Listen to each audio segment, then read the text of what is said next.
John here with hefpod. We had a little recording issue last night, so the beginning got cut off. So welcome back to another episode of Hey Eintracht Frankfurt, the Bundesliga podcast covering everything there is to know in the English language about Eintracht Frankfurt, the greatest club in the Bundesliga, the greatest club in Germany, the greatest club in Europe, and the greatest club in the world. This is our season recap for the men's team. The women's recap will come up next week. A couple housekeeping points here to start this episode. We're still working out some of the details for the summer plan for the U.S. tour here. We will have those formally announced next week, but there will be a tailgate. There will be a live broadcast, which I think John will be on in Philadelphia. I hope he is. Yeah, I'll be there. Yeah, it's going to be a good one. It's going to be a good one. And you were in Louisville last year. Absolutely phenomenal time. This is going to be good because it's not just our first time doing it. It's our second time. We know what to expect. And I think the live broadcast is key. But we need you, as Uncle Sam would say, we need you to click on our YouTube page and subscribe because we need 3 more followers to do our live broadcast via YouTube. So go to YouTube and search Hey Eintracht Frankfurt podcast. Click that subscribe button, which I know most of you already have, but if you haven't, please do it for us so we can do live content this summer. And then all next year, I would love to do this live because all the outtakes that our great editing team between you and Nathan are able to clean up, I would just love to throw it out there for the world to see. I think it's fun. When I redo an intro 2 or 3 times because I'm too distracted by the hockey on the TV. But, it's a good time. It's a good time. This show is a lot of fun by the fans, for the fans. I think I was looking back. This is like my 6th year doing this. Brian's been doing it now for 9 years or so. And Roman and Nathan and the OGs and all the contributors since then, just kind of a rotating cast. It's a ton of fun. Yep. And I know you came on this season and we've had a lot of fun talking about it. You've been a great addition to the hefpod team. Thank you.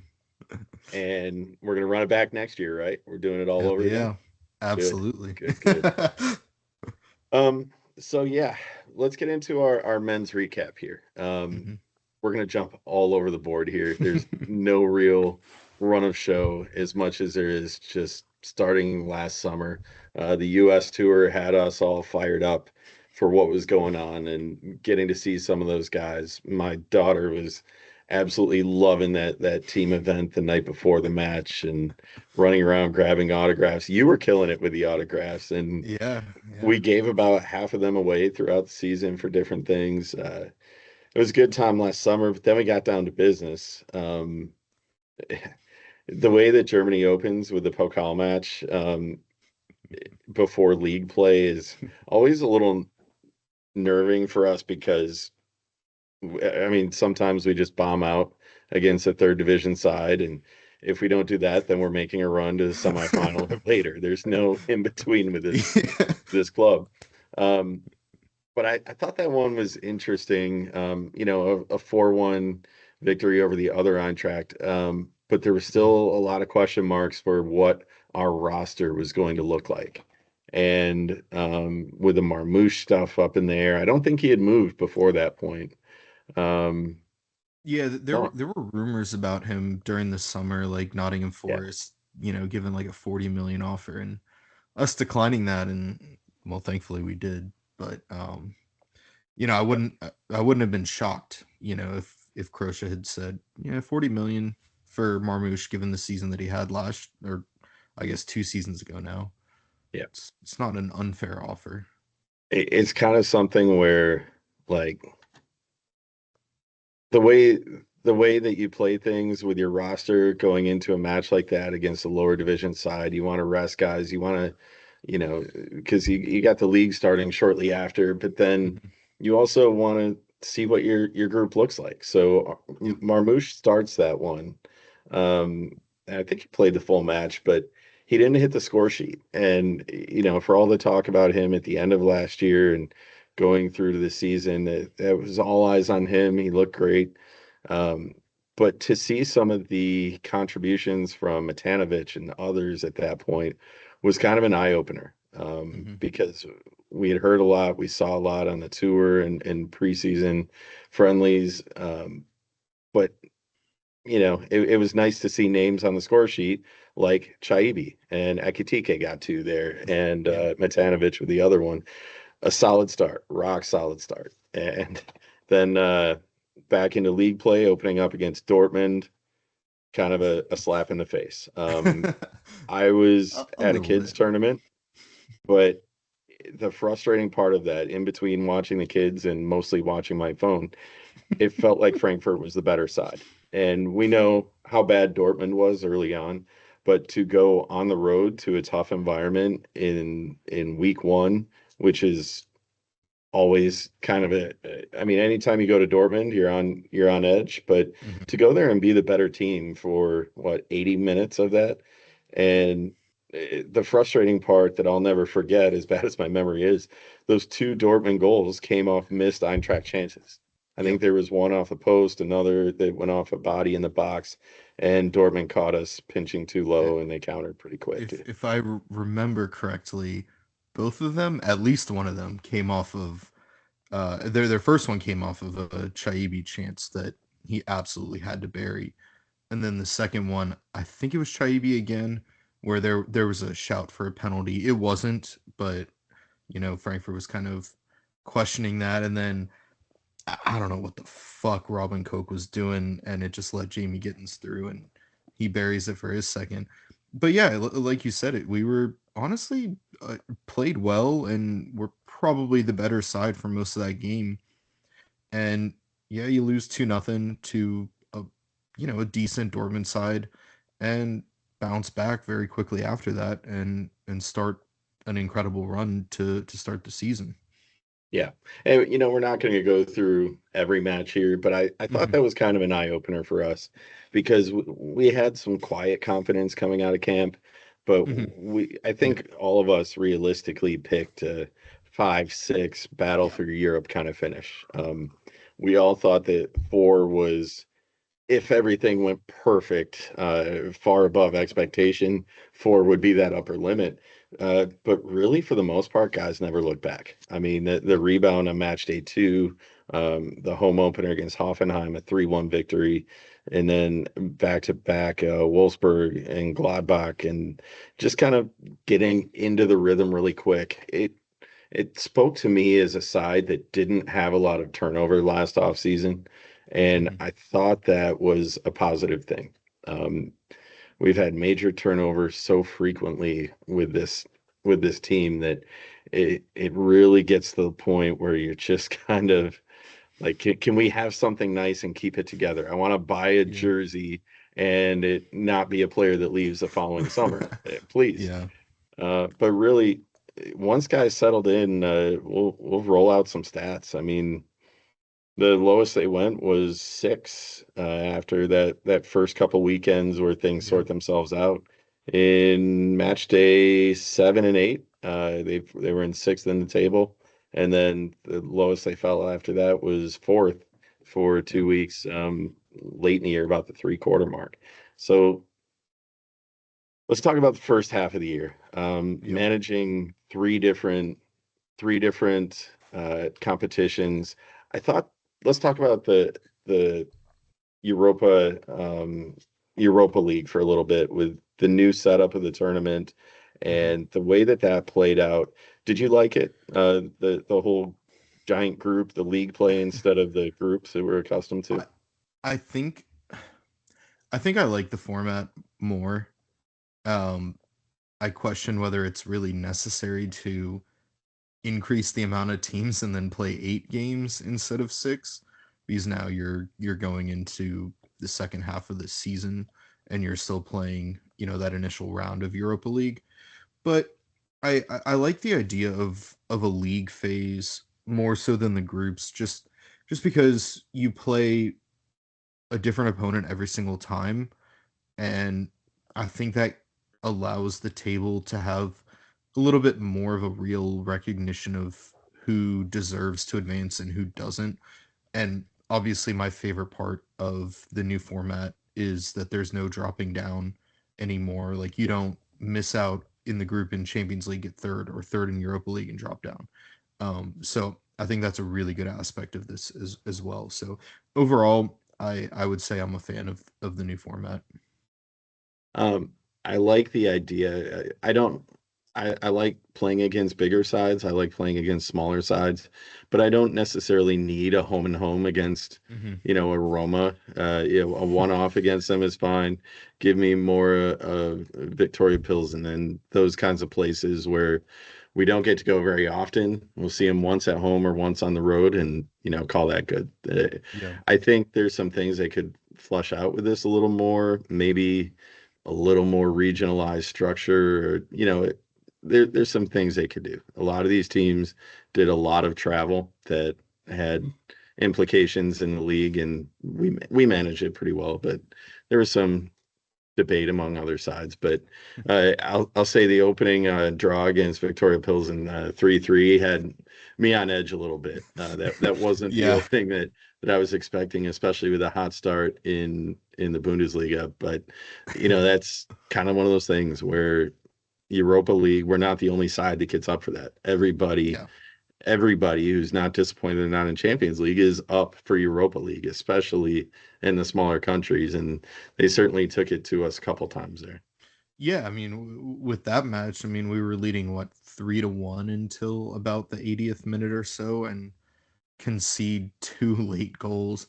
I think it was a good wake-up call to a lot of the players in the side who maybe weren't used to Europa League level, especially when they were playing Conference League last year. Like, this is a serious competition. Every team is going to take it super seriously. They're going to play their ass off in it. Not that they don't in Conference League, but yeah. And after that 3-3 draw, I mean, it pretty much worked out well for us for the rest of the Europa Yep. League phase.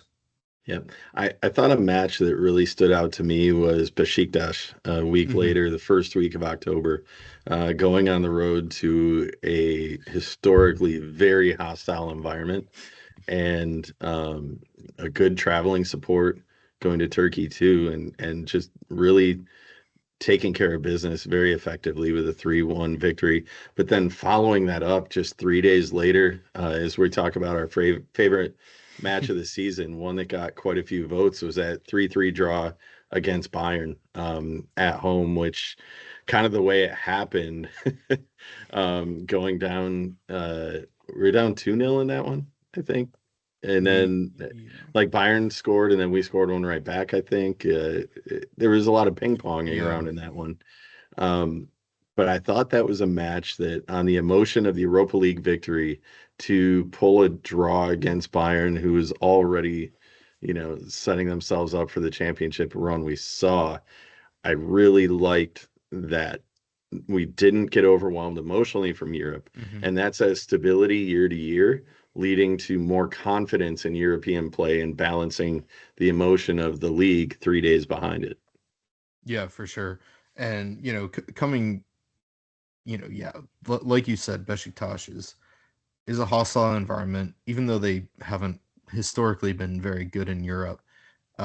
It's still a place that you go to, and it's tough to win. They have plenty of good players, and there was always a possibility of getting burned there. We took care of business, come back, play Bayern, and like you said, 3 days after that, with most of the same players playing in both of those games for the majority of it, and coming back and getting that draw.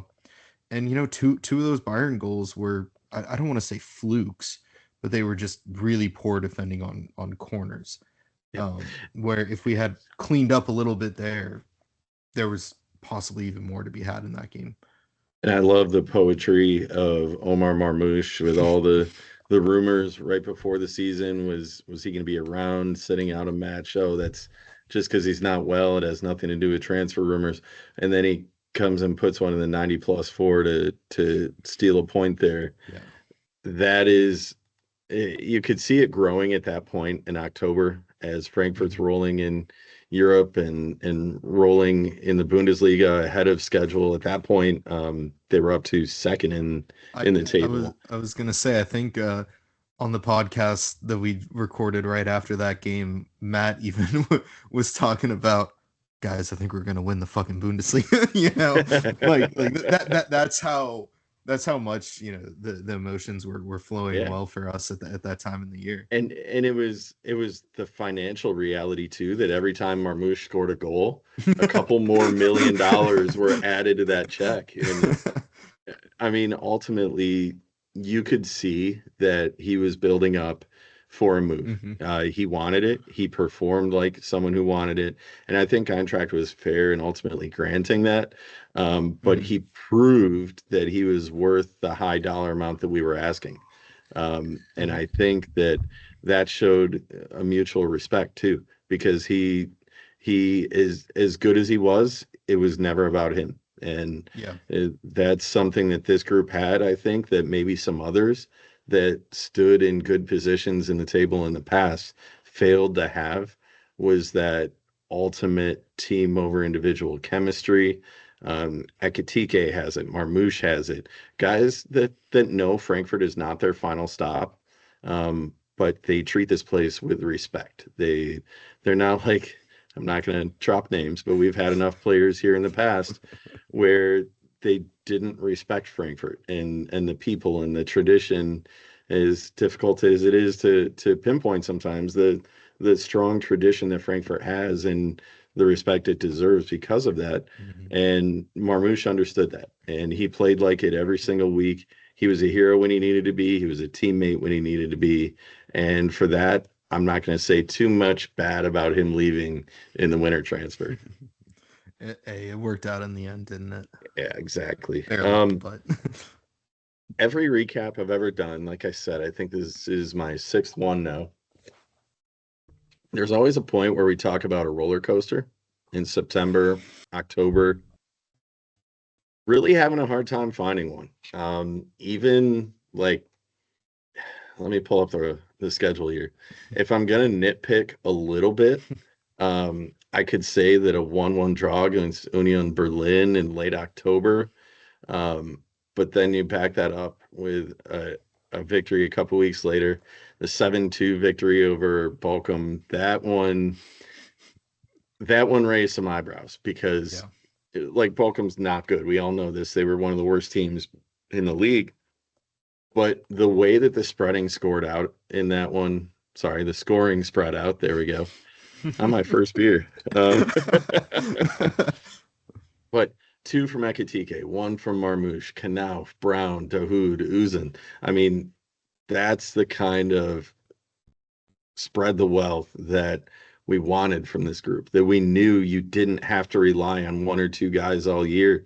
And I think that's part of the success, that they were able to play like trash in a 1-1 draw against Union Berlin and then come out with back-to-back league victories, including one by 5 goals. Scoring 7 goals against any professional side is difficult. To do it in the Bundesliga, respect to Bochum, that's still a professional side. To put 7 goals up is tough to do in this league. Yeah, it very much is. And that Bochum side, even though they were very, very poor this year, generally have been a very good defensive side and have caused us a lot of problems over the past few years that they've been in the Bundesliga. And to go out there and score 7 goals is, I mean, yeah, it's insane. And like you said, what was it, 7 different goal scorers or 6 different goal scorers? 6 scores. Six scores, yeah.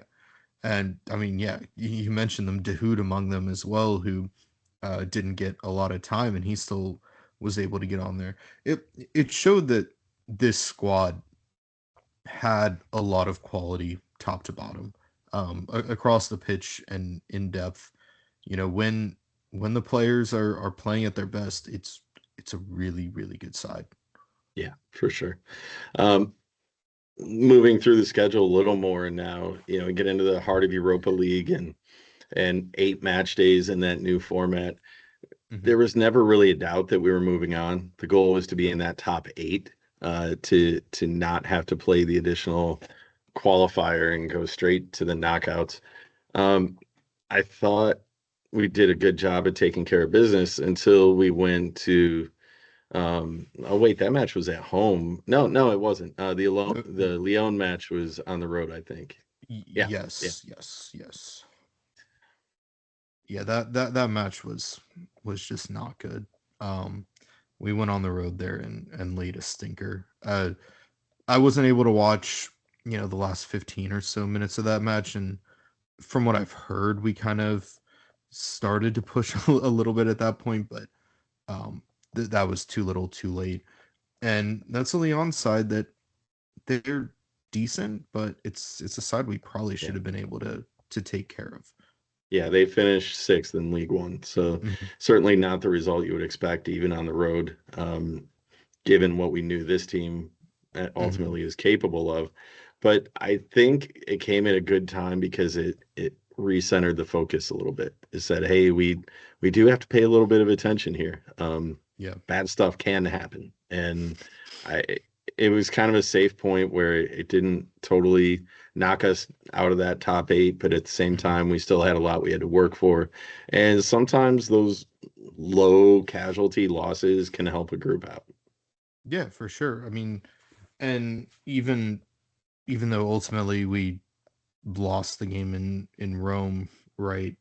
And that was one of those, if we win, we're for sure guaranteed top 8, but we had also gotten ourselves in a position where even if we lose that, we're pretty much guaranteed it. And I think that was a good, it was a good job by the group to perform well over at least 6 matches in that league phase, and that was really good to see. Yeah. I skipped over a match chronologically because I don't really want to talk about it, but we have to. Yeah, I know. The 3-0 loss to RB Leipzig in the round of 16 of the Pokal on December 4th. Looking back now, it might have been okay.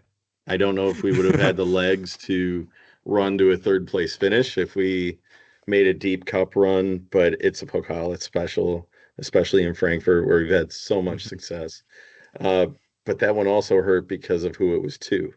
And coming off the defeat to them in the championship Pokal final, and then to lose to them again here, it just stings. Like kind of for a team that was bad all year, Leipzig was never good all year long. That was one of their better performances and certainly a bad one from us. They were pretty much only good in December, and unfortunately we faced them twice in December and had 2 absolute stinkers of a match against them. We were never in it, absolutely never in it in either the Pokal match nor the league match, a week and a half later against them. And it's just annoying to see, especially coming off the previous Pokal match against Gladbach, where Teat went down or took the red early, and then we were better than Gladbach over the rest of the game despite being down to 10 men, and then we go out and just can't do anything against Leipzig, and that was really unfortunate. And a Leipzig side that had a truly awful season by their standards. I think it's the first time they've missed Europe since making the Bundesliga. It is, and it's going to be interesting to see how they handle things because they've spent a lot to be where they're at. They've got some aging players. It'll be interesting to see how they transition. But if we took their spot as the perennial European team, I wouldn't mind that either. If we're going to talk about any roller coaster in the schedule, it's probably that. Hitting those 2 tin cans in the road in consecutive weeks was kind of tough. But I think also in terms of roller coaster, which I guess you're probably about to get to, when we did ultimately drop from 3rd to 4th for a couple weeks in the second half, but then we got back up to 3rd and never let it go. That was a little bit of a roller coaster, more so in terms of how the team performed during those times. Europe was pretty much never in danger, but it was like, look, we've got this Champions League spot. Let's not lose it now. We dropped to fourth. What, Mainz went ahead of us, I think, for 2 weeks there, Yeah, so and then mine's beat us 3-1 on Mhm. December Right. 21st, and that was our third loss in a row between Lyon, Leipzig, and mine's 3 in a row Mhm. there. So we're going into Christmas not feeling so great about Yeah. things, and knowing that winter pause is coming up, you're kind of saying, guys, this is not the good taste to go into the new year on 3 losses, but Yeah. that's the way the calendar played out. That's what happened. Yeah. That 2-week, 3-week pause, we've been in positions before where we've won that match going into the break, and I think we got one in stoppage time one year. It really kind of boosts the way you feel as a group.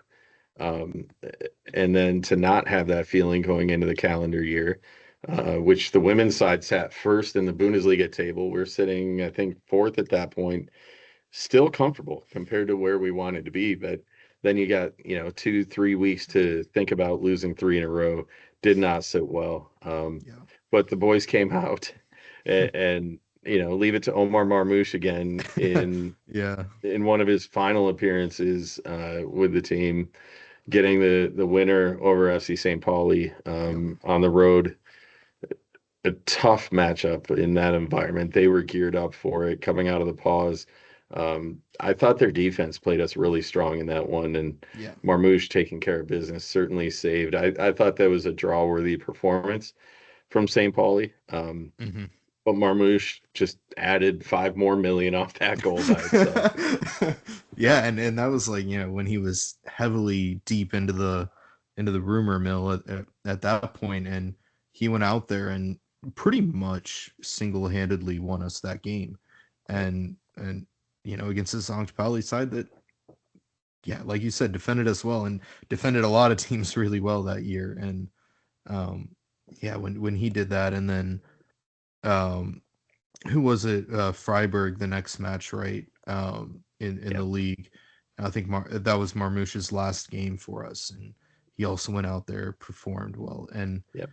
just gave us a good send off with a couple performances to keep us right in that Champions League contending spot. Yeah, Marmoush scored against Freiburg. It was ultimately Hmm. his last goal for us and the game-winning goal in that match. Yeah. It There was a lot of talk about, we'll know when the move is coming because he's going to sit out. But from all accounts, he was rather insistent that he wanted to play Hmm. until he contractually couldn't. Yep. And again, a lot of credit to him. And it says a lot about it that the next week they come out against Dortmund. And Marmoush is not in the lineup because the move is imminent.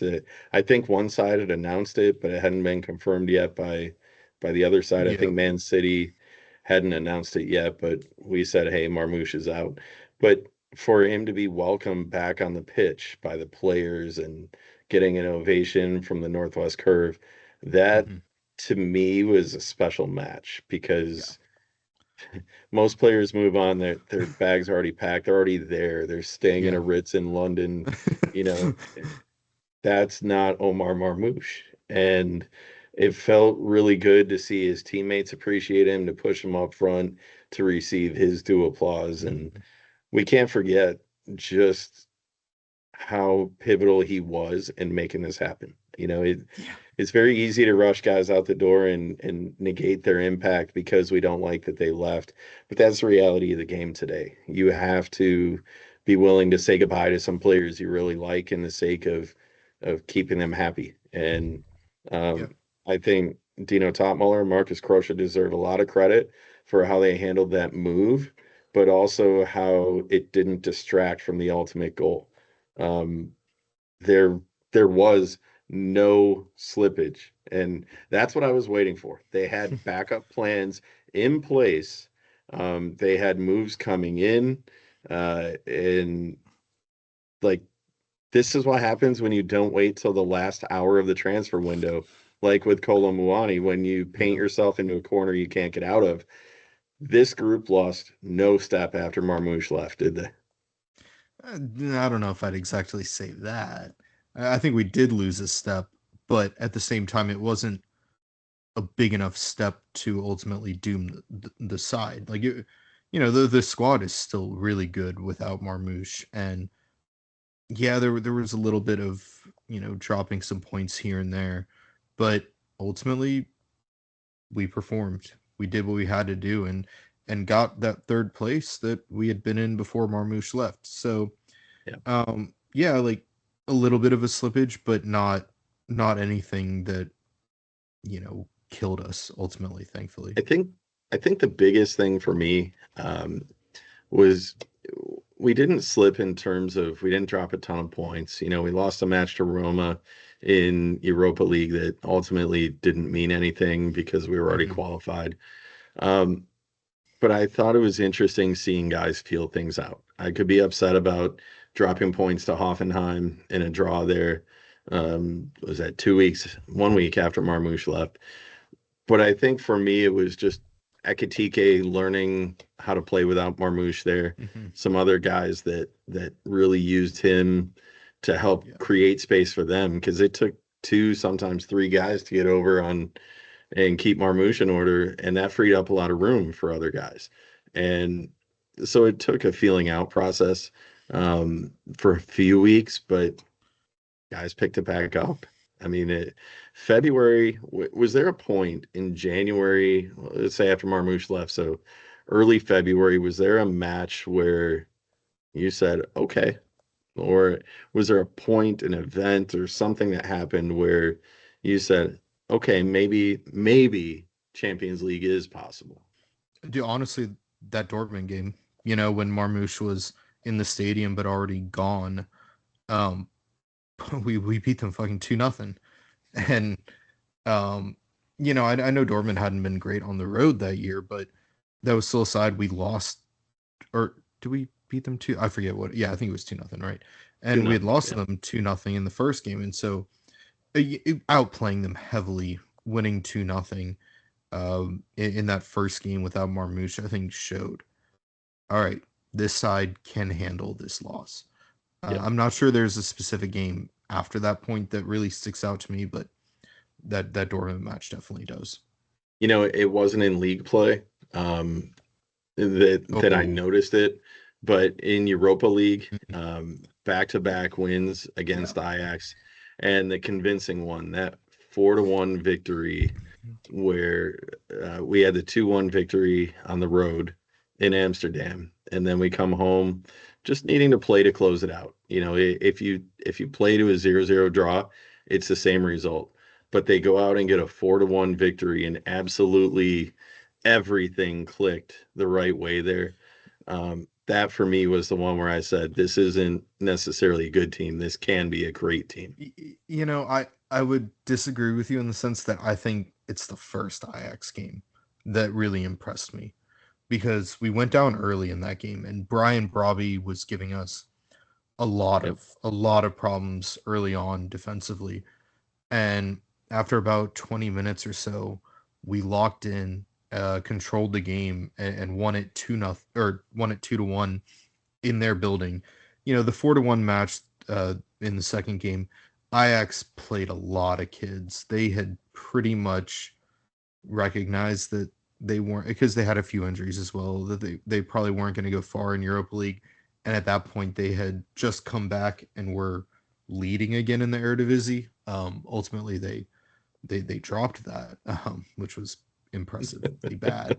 But so I think their focus kind of shifted away from Europa League before that second match. But I think that first match was a really impressive effort from our group. That's fair, but you're right to that point. I think that was a match where having an elite goaltender like Kevin Trapp was critical at that point, because he kind of settled things down after they went down, and it's not easy to get back off the mat against a team with Ajax pedigree. And my friends that I work with in the Netherlands will hate me for saying that, because they hate the way this year played out. It's not, they're not pleased with much of anything in that regard, but the job got done. And then we got to talk about what Koa Santos did for this group when Kevin Trapp goes down injured. We had two backup goalies in that matchup against Ajax. So it's not just that Ajax played the kids. We had a 20-year-old in net. But Santos, this is what I drive home all the time as a former goalkeeper myself, at the high school level. that compares, right, to Bundesliga. But it's critical that you have those backup goaltenders with important reps, because when your number one goes down in a situation as important as Europa League and you're going home, you want to have him be confident there. And he looked every bit of that. There were matches this season in Europe and the Bundesliga when Trapp was out long term where Santos looked like he was competitive number one. I took heat because I said, is it time to move on from Kevin Trapp? And I wasn't trying to push him out the door. I'm just saying that the future is strong with Santos, and he signed a contract extension. And my concern is, hey, I'm not saying Trapp's not good, because he still is very good, but Santos is clearly ready to be that one. So, the signs were there that there's no need to rush Kevin Trapp back. And I'm certainly happy that they didn't have to, because Santos held his own for quite a while after that. Yeah, I mean, I think, when we were all in Louisville and watching the practices, everyone was like, damn, Santos actually looks like he might have something there. And, of course, practice doesn't necessarily mean he's going to be great in game. And when he came in, I think his first game was that Pilsen game. So giving up a couple late goals isn't ideal, not entirely his fault. And he had a couple rough patches there early in the year, when he had to come in for Trapp then. And then, Trapp gets injured later in the year and Santos comes in and really saved our ass in a lot of games. I know that he took the penalty that ultimately lost us the second match against Tottenham, but again, we lost that tie by 1 goal. That's not on him for taking a penalty. That's more on us for not being able to generate enough against a side that really doesn't defend super well and was very injured. So, yeah, he was at fault for that goal, but again, he played his ass off for us this year. Yeah, for sure. March becomes April. And as you mentioned, Tottenham, it helps knowing now in hindsight that Tottenham won Europa League, and it somewhat stings a little less if the team you lose to wins a title. There's probably some that disagree. I stopped watching the tournament after Frankfurt went out because I couldn't stomach to see it go any further. But I'm just going to say that the fact that we made another run to the quarterfinals or later in a European competition, it speaks to the foundation that is here right now. It's the right mix of players, young and old, where they're young enough to run, they're talented enough to compete, but they have enough experience together in meaningful matches, whether it's Conference League last year, Europa League this year. I can't fault Santos in that one. You got to be able to score a goal, at least 1 goal. It can't be that hard against those guys, like you said, that finished 17th in the Premier League. I mean, they won Europe, but damn near got relegated. So that's that is what it is. But March becomes April, and Frankfurt doesn't stop. I mean, the hiccup in the road, as I'm looking down the list right now, 0-0 against Augsburg and a 1-1 tie against a very difficult Mainz team. That's another turning point for me when we pulled out a draw on the road at Mainz, the thorn in our side match, the 2 most difficult matches for this group, in my opinion, over the last several years, has been on the road against Mainz and at Leverkusen. For me, those are the 2 that I dread more than any others. And the draw at Mainz on May 4th really actually I hate moral victories. It's my most hated thing in all of sports. But it kind of felt like one to me because we set up ourselves for those last 4 or 5 matches, controlling our own destiny again. Yeah. We had a little bit of help to get back in control of it. We didn't help ourselves by getting draws in 2 of those last 5. But when we needed to show up, we did. And let's just talk about it right now. That last match against Freiburg, you and I were both out of commission due to other obligations. I was at the PGA Championship down in North Carolina, and the soccer gods worked in my favor and worked out a rain delay for golf. So I'm sitting in a parking lot full of these boring old golf fans, screaming at my phone from the car, just absolutely screaming at it. Freiburg takes a lead in that one, and I'm like, oh shit, here we go. We know this story. We do. We've seen this story 100 times. A lot of times. We got to talk about this Ansgar Knauf goal for a minute, because it wasn't perfectly executed in the video game sense. The defender really kind of blew the opportunity to get his body on it. But what that goal means for this club at that time, right before the half, to tie that up and just calm everybody down, pump the brakes, we're on the road. It took the crowd out of it, because at that point, everyone knew Dortmund was going to win. They ran ahead real quick and early, which was expected.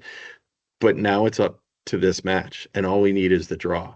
And that Knauf goal at 45 plus 4, to get 4 minutes out of the first half is pretty impressive anyway. Most refs don't give that much time. Yeah. But to go 45 plus 4 and get that the way he did, the little back heel over the defender to himself, that is an iconic moment. I've seen a couple still shots of that. I'm gonna have to make another coaster for my table. I have to have Nathan do some art for me. But I'm telling you, that's a moment there where Ansgar Knauf has been much aligned by the fans. Some of it fair, some of it not. He proved to be worth every penny right there, because that moment for me stuck out. Is maybe the most special moment of the season. No, I mean, for sure, it's right up there. Lienhart looked absolutely silly trying to kick the ball away, and yeah, like you said, he could have hit that ball, and if he had, that's not a goal, but he didn't. He completely missed it, and so Knauf was able to take it and put it in. And talking about Knauf being, he obviously has taken a lot of flack from fans because he is an inconsistent player, but when he's on, it's just such a high level. And when Marmoush left, Ekitike didn't have a partner anymore, and no one really on the roster could be like a strike partner necessarily for Marmoush. No one was that same kind of profile. But in the games where Ansgar Knauf was on and playing with Ekitike, they worked so well off each other and created a lot of space for each other. And it was a huge moment in gaining us, a few victories over the second half of the season that helped us get Champions League. The best part of those players that are maligned in that way is that when they have a chance to respond, it makes it that much more memorable. You remember that was Ansgar Knauf, who had a hard time finding the pitch early in the season. That's something that you remember about that. Those redemption stories make it that much sweeter. Yeah. And then we've gone 40 some minutes into this one without mentioning the guy who might be the MVP of the team this season after Marmoush left. Certainly, we're just on 50. Rasmus Christensen, man. Yeah. He's trying to earn a paycheck right now. I mean, that boy wants a raise. The way he played down the stretch, he's kind of got that look about him. Like he gets this look on his face. He's engaged. There's times where you look at him and he's just kind of there, taking up space, not necessarily being bad, but he's just there. But when he gets angry, like get out of the way. The Yeah. Vikings on a roll, and just it's a little scary. I mean, the way he put that away with the confidence of a Marmouche or an Ekitike to be patient with it, kind of turn the corner a little bit, and then I'm going to pick out that far corner. Yeah, right. And And it felt like it took about 2 minutes for that ball to roll that far. But man, he picked that corner so well. And when I first saw the replay of that goal, watching it back, I'm like, how the hell did Atabolu not get to this? Because it's like that was not a fast shot at all. And then you see it just go off the post and in. It's like, oh, it's because he placed it absolutely perfectly. Yeah, that he was, could not have placed it better, right? Yeah. No, any more inside and it would have been saved, and of course any more outside and it wouldn't have gone in. So absolutely perfect placement, and then of course he created the third goal as well to really finish it off. So yep. What a player he's been for us this season after having a few really tough years overall. And another much maligned player in Shaqiri scoring that one. Yeah, it's a little bit poetic. I mean, I made it very clear on this show, I didn't even want him on the roster. Forget the pitch. I don't even want him on the roster. He didn't, necessarily do anything special to make that happen. Right place, right time. Mm-hmm. But it's not about who shows up, it's when they show up. And the match that we absolutely had to have, they made no questions about it. I mean, the first half, the storyline, going back, and probably watched the full match 3 or 4 times now. The first half, the commentary was all on Freiburg. And you know what? I actually listened to the ESPN studio show to hear what our buddy Alejandro Moreno said. He made a fair point during halftime. He said, you are Eintracht Frankfurt. You're a regular in Europe. You expect to be in Champions League after the season you have. Ansgar Knauf gave you the opportunity to close this out. If you want to be in Champions League, you go close that out. You're expected to win. With all respect to Freiburg, they played tough this year. That was Frankfurt's position all season, and they deserve that. And I think that Moreno was right in saying that the expectation was on Frankfurt and all the pressure was on Frankfurt, and they answered the call. And that, to me, was such a relieving thing. I'm not going to cry. I'm not going to lie to you. I cried in the middle of a golf course when my phone blew up at the end of the match. I found a little corner next to the 7th green at Quail Hollow Golf Club, and I cried because I have begged for this group to qualify for Champions League through the table. That's been my one goal with this group. As this rise since 2016 has happened, the one thing I wanted was this qualification. Europa League was special, but what's more special is being good for 34 weeks, and they finally put it together. Yeah, it was extremely special. I was crying for other reasons that day, but when I saw that scoreline, I'm like, man, this is something else. Like, it's something we never done before, and that's qualified to the Champions League through the league. We can walk a little stronger, a little taller now. Like, we don't. I mean, it's not the Meisterschale. Like, we're not champions of anything, but what we did was we conquered a demon that has bitten us so many times. Yeah. That's the thing, right? Is we've been in a position at least about 2 times in the past 8, since avoiding relegation, where we had the shot to make Champions League through the league and failed. Obviously, the big one was that Audi Hooter year, and we really, really should have done it that year, and we didn't. We failed, and it's exercising that demon, is because it's bitten us a lot. Yeah. We're going to get into a couple of questions about the season, things we like, things we didn't like. But one thing we always like is our beverages. Tell me what you've been drinking lately, or what you're drinking now, how you're feeling about it. So today I went out to Leesburg, did a little shopping out there, and stopped by Loudon Brewing Company and had a flight of their IPAs, and that was pretty tasty. There's some good breweries out that way as well outside of there, so need to check more of them out. Right now, I've got a margarita that's basically finished, so yeah, enjoying that. Good stuff. Good stuff. Um, I was telling you off air that I played in a adult versus kids soccer match today. Um, Parents versus kids for the end of season under 10s. Um, Parents kicked their ass. We won 3-2. But every year it gets harder because every year they get older, Mhm. faster, smarter. But we get older, slower, and dumber. And I felt 40 today. The first time I've ever felt 40.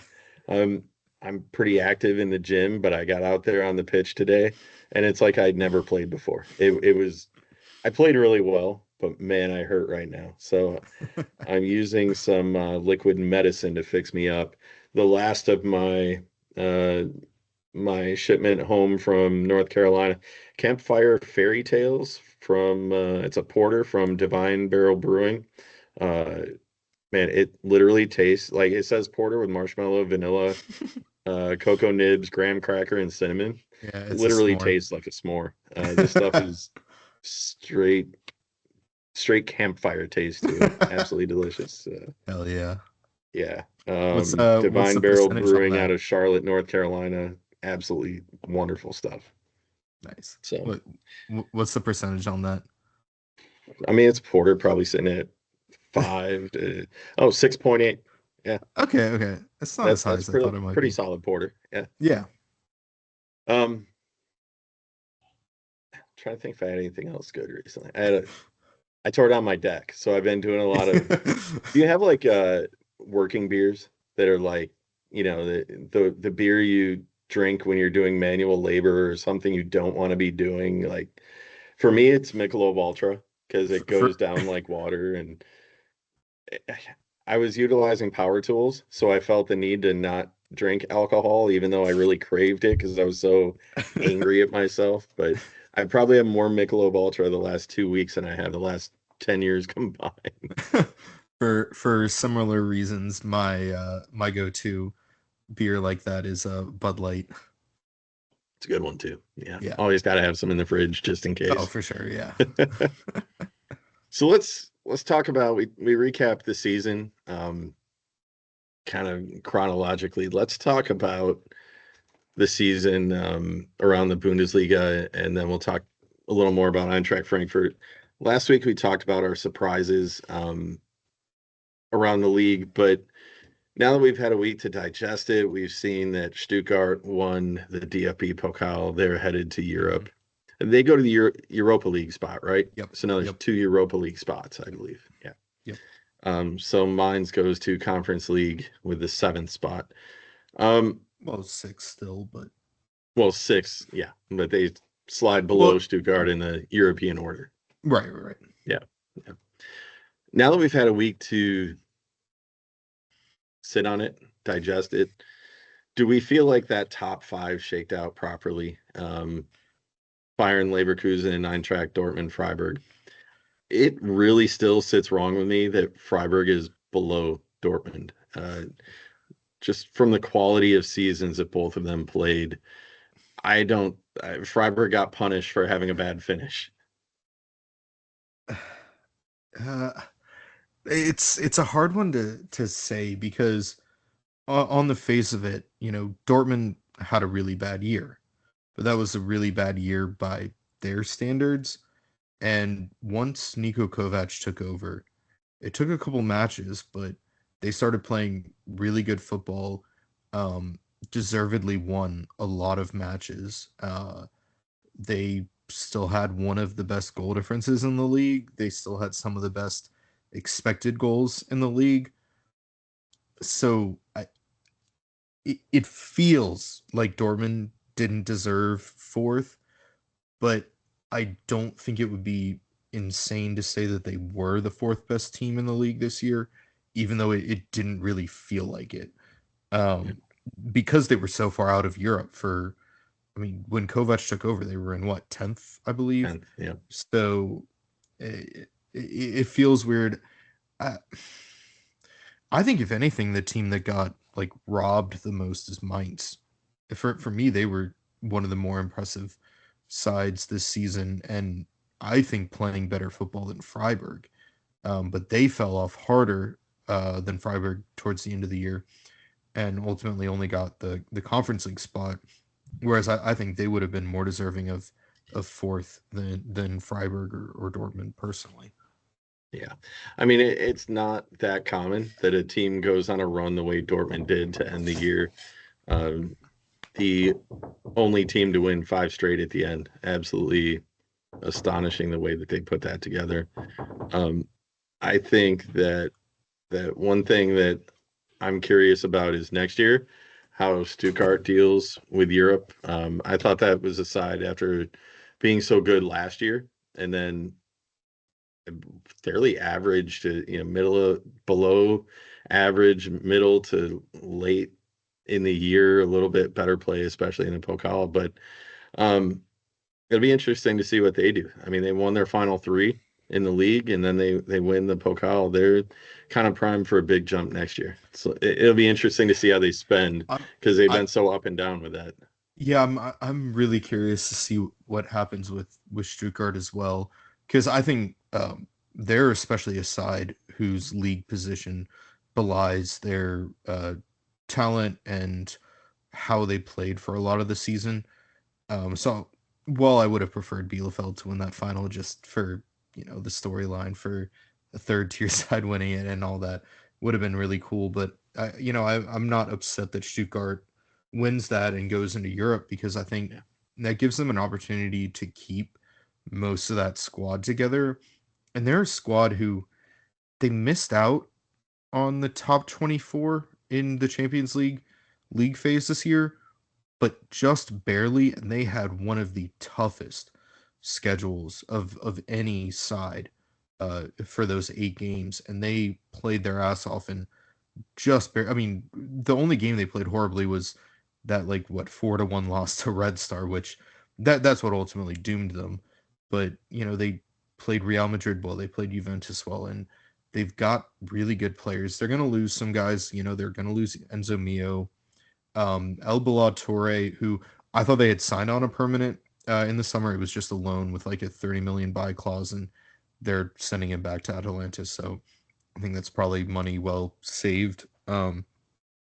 So I think they'll be able to keep a lot of their squad together as long as Hoeneß stays. Stuttgart could really do some damage in Europa League next year, and we'll see how they do in getting new players and handling that and the league.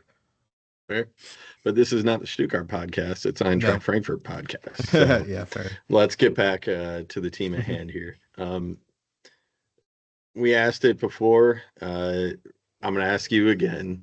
What was your favorite match this season? Was there one that stuck out above the rest? Yeah, for me, it's the Bayern match, the 3-3 draw.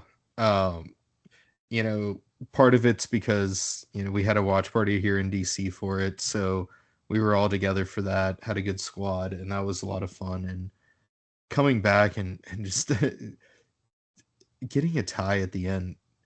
Some of my friends make fun of me for loving a sport that has draws because they think it's against the rules of sports to tie a game. Yeah, no, that's actually there are, and so of course I pick a draw for my favorite game of the season.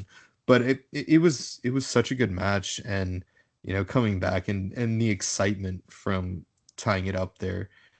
So for me that Bayern 3-3 game was my match of the season.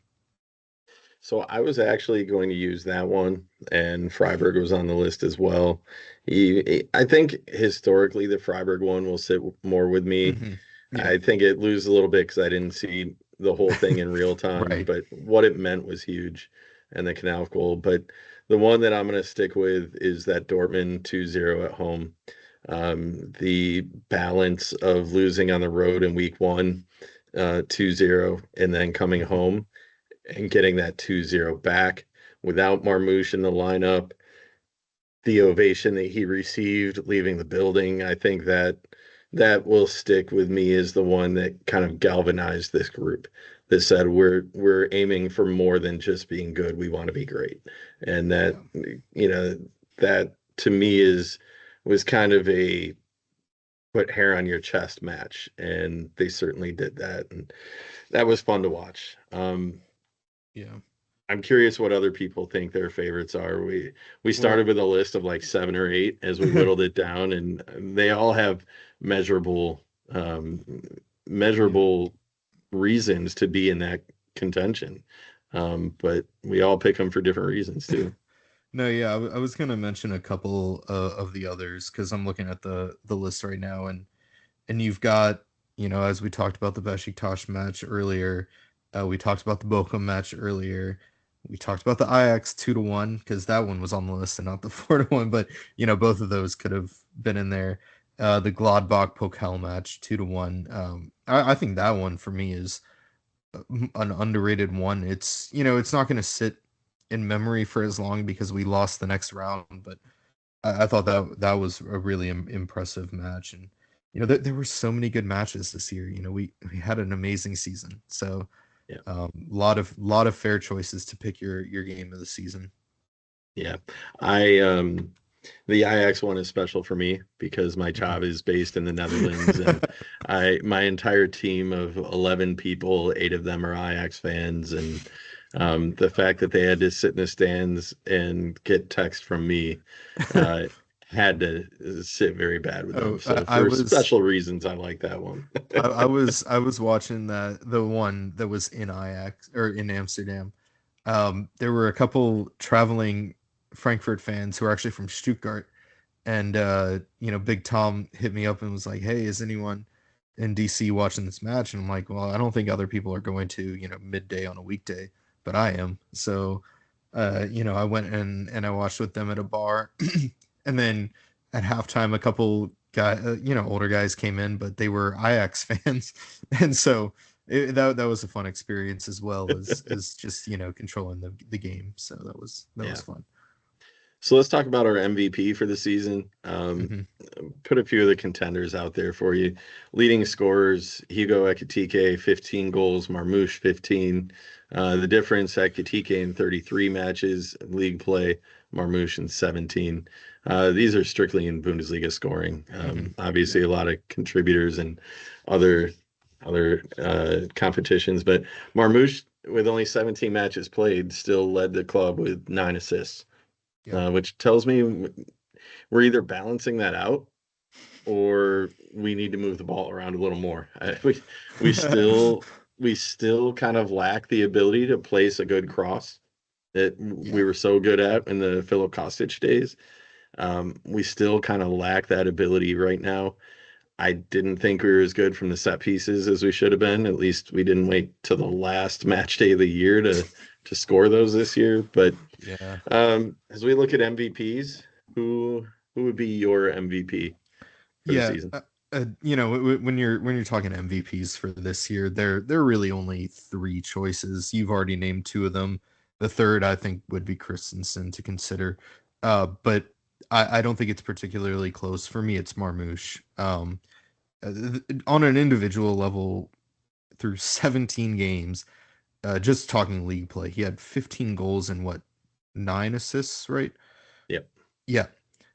He was sixth in the league in goals, sixth in the league in assists at the end of the season, despite playing 17 games. If he had been here the whole year, he would have easily been the Bundesliga player of the season. And on a team level, through 17 games with Marmouche, we amassed 33 points. Without Marmouche for 17 games, we had 27 points. At those paces, with Marmouche, we wouldn't have moved up the table anymore because that would be 66. Without him at 54, that would have been what, sixth place, I believe, possibly Yep. seventh. So I don't think it's a stretch at all to say that Omar Marmouche is the reason we made Champions League. Obviously, the rest of the squad played really well this year and did a great job. And I think that even without him, it's a squad that would have competed for Champions League, but it made our job a lot, lot easier. So for me, he's still my MVP of the year. Yeah, so I sorted it here a little more. In Europa League play, Ekitike had 4 goals in 12 matches. Marmoush had 4 goals in 6 matches. Yeah.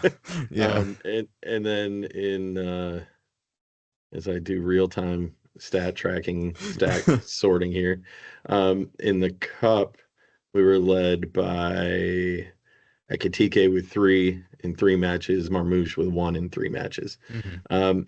So one of those things where like the stats are consistent. Those were our 2 offensive threats all year. Yeah. So I'm going to say this. I agree with your pick of Marmoush. What he did through the first 17 matches allowed us a little wiggle room to have some mistakes later in the year because of the points we banked early on with his heroics, like 90 plus 4 against Bayern. But yeah.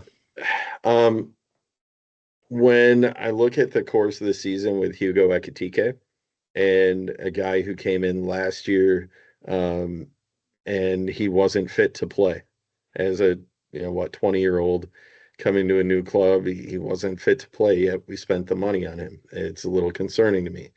A lot of questions in the off season. We've seen his highlight reels. Can he perform? He didn't leave any doubt that he could. And this isn't anything against Marmoush, but Ekitike came up at important points. I think he had to learn how to play without Marmoush getting so much attention, and that meant Ekitike got more attention. But he still found ways to contribute and score, and I love his motor. Like, the guy can run all day. Yeah. For me, it's Hugo Ekitike, not necessarily because of the score sheet, but because I could tell by his body language how the team was going to play for a 90-minute match. And I appreciate a guy like that who just gives me a temperature gauge to feel this team out early in a match. But fair points there from Marmoush and Ekitike. The long shot would be Christensen. Yeah. I think if this season went on another 6 to 8 weeks, he might have worked his way into legitimate discussion there. His sudden goal scoring late in the year was awesome, but he's a guy that just is entering his prime. I mean, he's 28 years old. I wouldn't say that's entering the prime. He's mid prime. Yeah. I think for his position though, and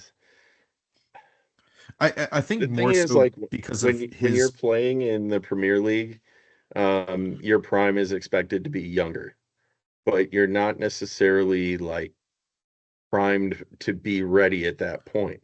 And he wasn't bad with Leeds, right? But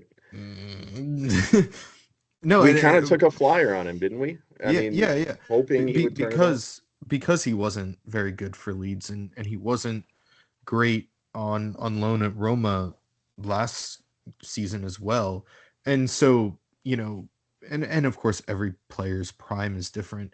So for him, this is the beginning of the prime of his career, because it's the first time in a top 5 league that he's really shown out and that he's been comfortable. And so yeah, like, while looking at aging curves and stuff, sure, he's not in his prime, but I think it is fair to say that in terms of his career and his trajectory, that this is the start of his prime. Yeah, and certainly he proved by his play that he's ready to play in bigger competitions. I'm really, really excited to see what he does in Champions League next year. Because I mean, he's on loan. I assume we're going to sign him. It's already done deal. It is already done. Yeah. Okay. Yeah, I missed that. Yeah. Thank God. So because he is permanent now. Good. That's one that, like, for me, he kind of has those. He's more skilled than a Martin Hinteregger, but he has that kind of fierceness to his game where, like, when you piss him off, the whole stadium's going to turn against you because of his body language. Sometimes he needs to tone it down a little bit. And you say, man, that's a stupid foul. But I think that's where, like, his growth and saying he's entering his prime right now, that's where we're seeing that. It's his growth mentally. He's entering a mental prime while his physical game is still intact. Yeah. And I just love that he wears the number 13 as well. It really takes up the Hinteregger mantle. For sure. He's already, the favorite among the fans now. What a player he is. Just mentality monster. We talked about the good things. Let's talk about the bad things. What about a MDP, a most disappointing player? For me, Jesus, I keep hitting my headphones out of my ears. I think it's got to be Matanovic, and not because I was necessarily expecting a lot out of him, but he had a really good loan spell at Karlsruhe, and then he comes in. There's a lot of hype around him in the summertime. He's called up to the Croatian national team. He's given the number 9 shirt, and then just didn't really perform. He scored, like you talked about earlier, in the cup match against Braunschweig. Yep. But then after that, he had 1 or 2 goals after, but you could just see when he was on the pitch that there was no chemistry with him and the rest of the players. He just has a completely different play style than what our squad offers. And so the fit just wasn't there for him at all. I think he still is a talented player, but he's just such an old school, in the box striker, and that I don't think fits our style as well. So for me, he's the most disappointing player, but I do think that he could succeed somewhere else. I'm gonna go with Ebimbe. So it's not anything about the style of play, because we've seen him when he does really well. I thought he fit really well with the squad we put out last year. He's a speedy guy. He's got some creativity, but he can disappear for weeks at a time. And I kind of expected more out of him. The anomaly here, he played in 4 Europa League matches and had 2 goals. But he could only find the pitch in 7 Bundesliga matches. And to me, that's a no-go right there. If you can't find the pitch in matches, he had that assist on the tying goal against Bayern and nearly had a goal before that. But you're right. Like, he's so inconsistent. Yep. And we've had other guys like that too. Like, not this dramatic, but kind of a Daichi Kamada situation where he played out of his mind in Europe, but then in the Bundesliga, he would trip on breakaways and this other stupid shit you just can't do as a professional. I don't know. Maybe Brian can start an Ebimbe Island like he did with Kamada. But... No. I'll start the Ebimbe Island. I'd go grab the jersey I've got with his name on the back here if I need to. But no, I'm not saying I don't like him. Like, I still see a path to him contributing. I fully agree that he was pretty disappointing this year, and I think part of that was he must not have shown a lot in training. Like, I think mentally, he just wasn't there for it. And he was almost out the door in winter. Like, he just about moved to Monaco and then failed a medical. And that's the only reason he ended up staying for the rest of the year, and obviously didn't see the pitch at all. And now his transfer value is pretty much cut in half. It's gone, from where it would have peaked last year. Yeah, exactly. And so it's one of those things where, like, everyone's talking about him moving on, but because of everything that's happened this year, who's necessarily going to take him? I think one other shout that needs to be mentioned for a disappointing player this season, though, is for me, it's Faris Chaibi. I think he was also relatively disappointing. Another inconsistent player who, even when he had the good games, they weren't that good. So I would also include him there. I don't know if my expectations were anything special for him, so I think that's why I might leave him off that list. But but certainly an honorable mention candidate for sure. Right, exactly. Let's grade Dino Topmuller, Marcus Krosche. Topmuller's second season at the helm. He looks so much more in control of what he was doing, confident with his decisions, not waiting too long for subs. Even as far as his lineups, they seem to be consistent and making sense. I made this move, because this is a obviously visible matchup problem for us. Whereas last year, it seemed like he was shooting in the dark with some of these lineups. Yeah, I would agree. And I think there were a couple matchups this season where he got lineups wrong. I think about the Zonk Pauli match where we could have clinched Champions League. But for the most part, I mean, he was spot on. I would give him an A, for this season, especially given what our expectations were for him coming out of last year, where it was like, all right, this guy seems like a decent coach, but you're not expecting a lot out of him. And, he was able to adapt a lot, play different formations, let us be super fluid and still consistently good even with that fluidity. And so I think that really speaks to him.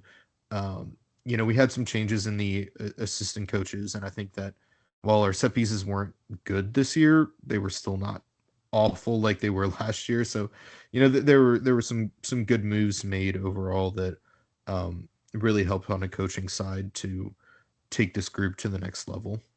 One of the arguments when he was brought in last year, one of the arguments going against him was his lack of experience as a top boss. And I thought that criticism was fair last year. But I think the good part about that is that he's not afraid to grow. Yeah. And that's something that when you hire an older coach with decades of experience, and we all know the big names that we've chased or that we've dreamt that we might chase in the past, that's good sometimes, but it can also be bad because those coaches do have bad habits, and good luck trying to break those once they're made.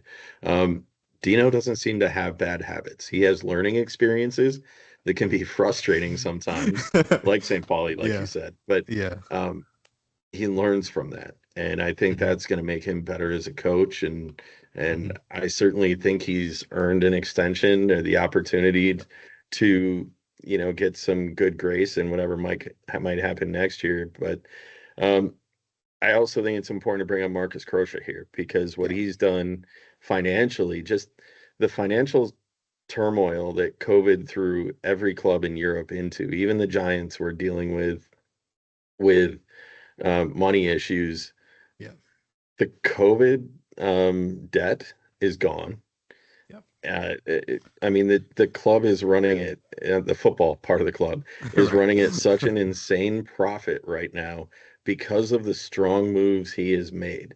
And he has not been afraid to pull the trigger on big moves, moving our best player multiple years in a row now. But he's done it, and the team has gotten better. And I think that shows a quality relationship between your coach and your front office that you can manage that in the middle of the season and not have a dramatic fall off. Not saying I want to get used to doing that, but certainly I have confidence that the guy has a plan. We've been lucky to have coaches that know what they're doing in recent years and a front office staff that can make good financial moves. Going back 10 years, we've made good, solid financial moves, low risk, high reward moves. But in the last few years, what he has done here, we need to pay him whatever it takes to keep him here because there's going to be a lot of people trying to poach him. And he's really, really good at what he does. Absolutely. I mean, there already are people trying to poach him, but he's stayed firm in his commitment to us so far. So hopefully that continues. But yeah, I mean, you talk back about our financial commitments and, well doings over the past 10 years, going back to Freddie Bobic times. And, Freddie Bobic did a good job here. He brought in players for cheap and we sold them for a profit. But he didn't find the talent that Krosche is able to find. Krosche's really come in and been able to take us to that next level where, we're selling guys for fucking nearly 100 million euros. Ekitike might go for that much in this summer. But it's not just selling them, it's also bringing in the replacements consistently and having them work, having them come in for not super expensive. Yeah, there are a couple misses in there. There will always be some misses, but he's done an incredible job in assembling our squad right now, and I mean, just an absolute A+ job since he's taken over as our director of sport, and part of that goes to I'm trying to think of his name now. The actual like sporting director. Damn, I can picture him and I can't think of his name. No. Actually, funny enough, when we met him in Louisville, Chris didn't know his name. Oh yeah. Yeah. That guy. Someone's gonna be yelling at their I know YouTube everyone's gonna be like, we know who he is. Timo Hardung. Timo Hardung. While you're hating on us right now, go to YouTube, press subscribe, and then leave a comment about how stupid we are. yeah. Timo Hardung. He took over as like the sporting director, whereas Krosche is the director of sport on the board. So yeah, all major credit to both of them for assembling a fantastic squad and continuing to do so. Always being in the rumors, but always having some targets that are kept out of the rumors. So it's fun to follow, and it's been a great job from them. Sure. It's too early for predictions because it's May, but this show always ends with predictions. Let's do this two ways because we don't know who we're going to face in Champions League yet. We don't know where we're going in Bundesliga yet because we don't know who our squad is. Yeah. But we do know who we're going to play in the Bundesliga. And based on what we have now and the questions we know about us and what we know about some other sides, do you think a top 4 repeat is possible next season? Yes. I think that it's very possible. Do I think it's necessarily going to happen? No, it's, possible for us to fall off. But Leipzig is going to sell, most of their top players because they're not in Europe. I think Mainz and Freiburg are going to struggle, given their resources, to compete in 2 or 3 competitions, considering Pokal runs. And then, Stuttgart, I think, could make a comeback, but there's still a lot of question marks up in the air about squad and coach there, possibly. So I think, given where we are, given what the rumors right now are about who's leaving, who's coming in, I don't see why we can't repeat a top 4 finish. Yeah, I'm with you on all facets of that. If we can, I've said it for years and now I actually mean it.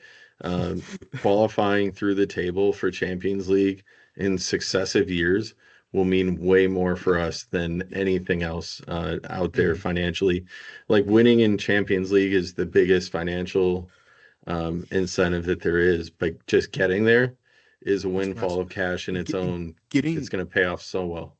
Getting into the league phase of Champions League is pretty much exactly the same amount of money as going through the entire Europa League and winning it.